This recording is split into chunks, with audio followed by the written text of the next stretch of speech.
Hello, in this video I will be discussing Bernie Sanders' $16.3 trillion climate plan and why it's such a folly.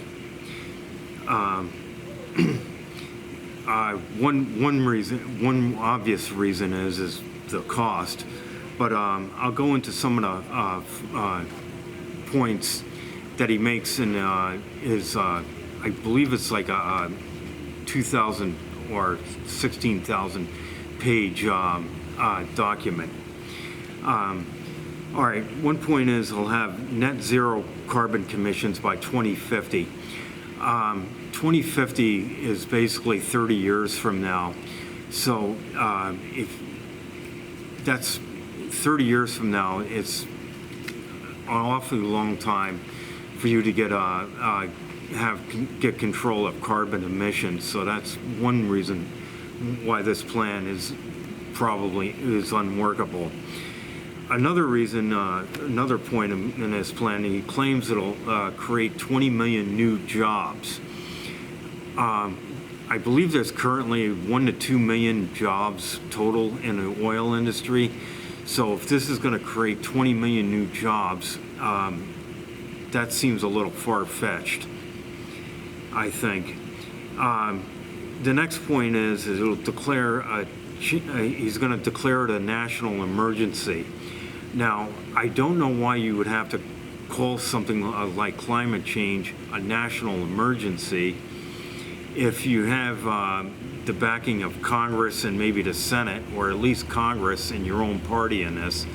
And since he's a Democrat, the Democrats are all Democrats, at least all the Democrats he's running against in the field all have climate change plans.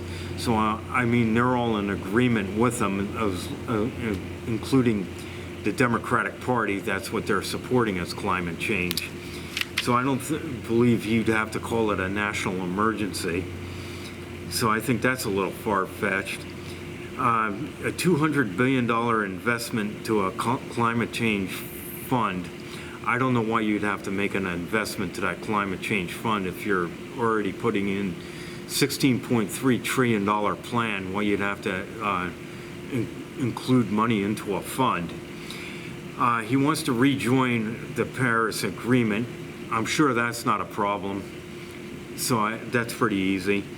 Then he wants to investigate and prosecute corporate polluters.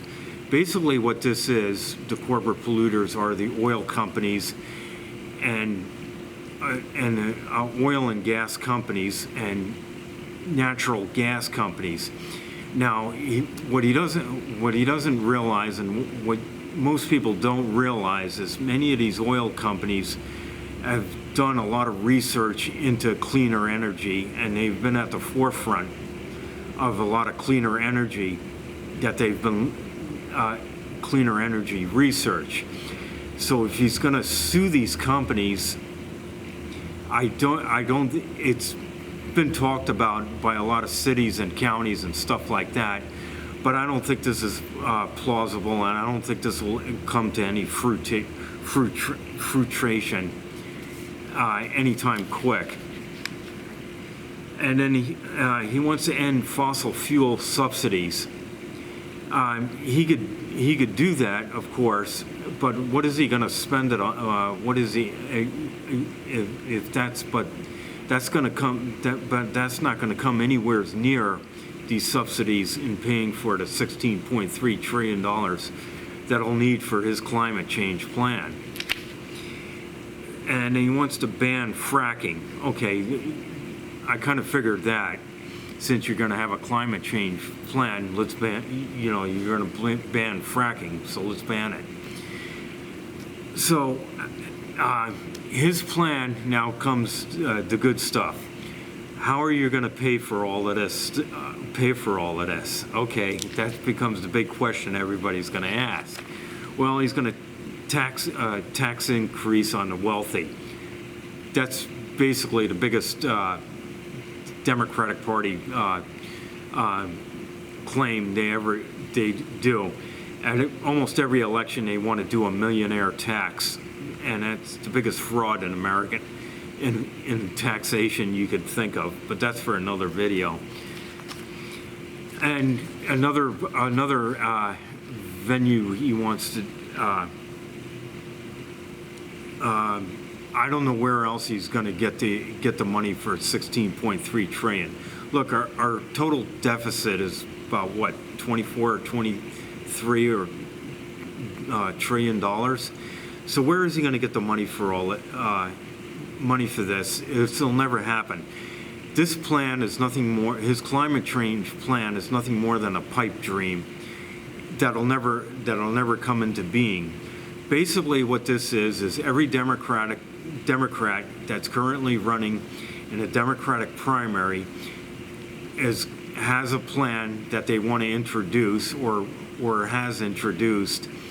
So he's just introducing his in a grandiose fashion that he always does, and just about every one of his, his health care plan, he has no way of really paying for it.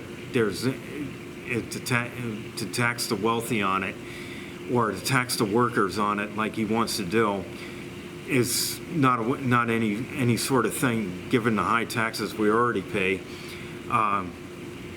there's going to be a lot of complaints on that.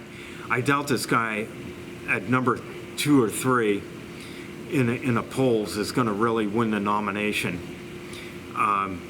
since Joe Biden is currently about 14 or 15 points ahead of him in the polls.